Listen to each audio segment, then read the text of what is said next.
बिस्मिल्लाहिर्रहमानिर्रहीम जी। इस वक्त एक ब्रेकिंग न्यूज़ लेके आया हूँ अपने नाजरीन के लिए कि ईरान ने इसराइल पर जो है वो दर्जनों जो है वो अपना ड्रोन फायर किए हैं।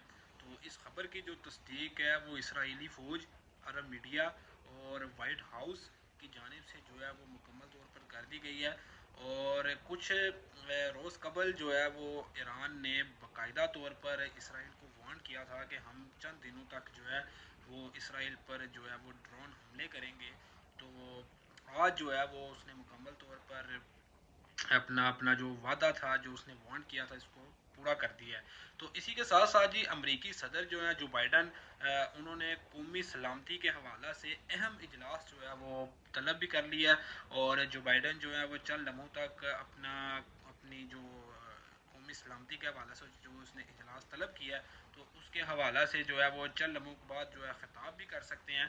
तो दर्जनों जो ईरान की जानिब से जो ड्रोन फायर किए गए हैं, उसके बाद ईरान, इराक, अर्दन, मिस्र, लबनान और इसराइल ने अपनी जो फ़ज़ाई हदूदें हैं वो मुकम्मल तौर पर बंद कर दी हैं।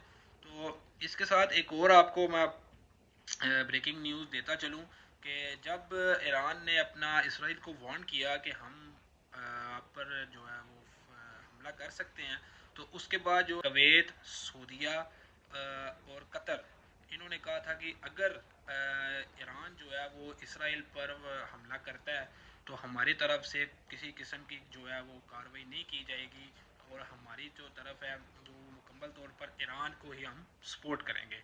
तो ये थी जी आज की ब्रेकिंग।